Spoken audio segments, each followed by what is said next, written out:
Don't you know they're talking about a revolution? It sounds like a whisper. Don't you know they're talking about a revolution? It sounds like a whisper. While they're standing in the welfare lines. Soon after arriving in South Africa, we all began to notice something I'm going to refer to as the paper practice flaw. In 1994, at the beginning of a new democracy in South Africa, the construction of a new constitution to govern began. The new constitution was built around its Bill of Rights, with equality being the central cornerstone of the new governing document. In the almost 20 years since the passage of this document, vast inequalities still exist in the Rainbow Nation. Activist efforts need to focus on filling the gaps of inequality while also pressuring those in charge to recognize that the inequalities still exist. For example, in terms of education, Section 29 of the Constitution of South Africa guarantees the right to a basic education. This was later interpreted to include such things as infrastructure and adequate safe spaces for children to learn in.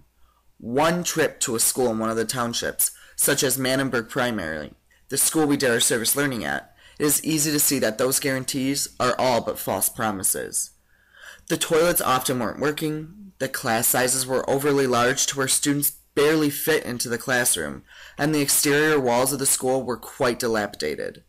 Not to mention the immense amount of gangsterism making the schools in the area sometimes too unsafe to attend on certain days when gang violence was at a high.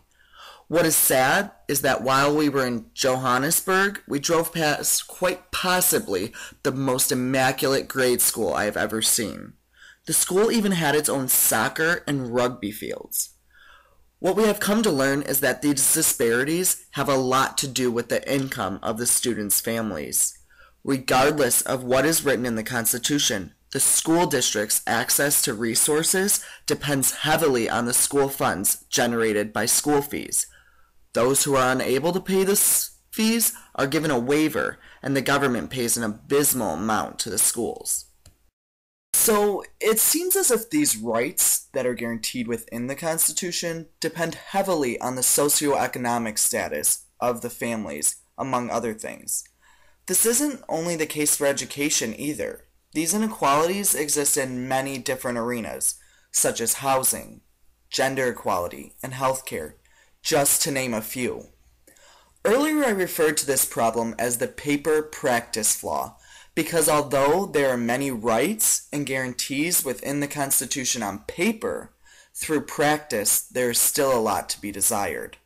Large inequalities exist, and the need for civil society to voice concern over these inequalities is quite ostensible. In terms of America, we have the same issues though. Acknowledging the disparities between what is law and what is practice is something we all need to do, regardless of whether we're in South Africa or in the United States or anywhere else for that matter. Yes, we should all work hard to fill the inequality gaps that are created by poor implementation of the law, but we also have to be vocal citizens to pressure our governments to recognize that these inequalities exist. Being powerful social justice advocates means we do both, not just one or the other. In doing so, we're ensuring that we're sustaining our communities while also doing work to move those communities towards more equitable places.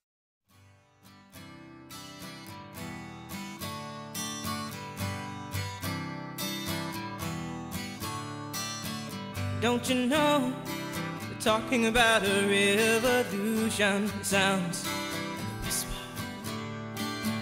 Don't you know they're talking about a revolution? It sounds like a whisper. While they're standing in the welfare lines, crying at the doorsteps of those armies of salvation.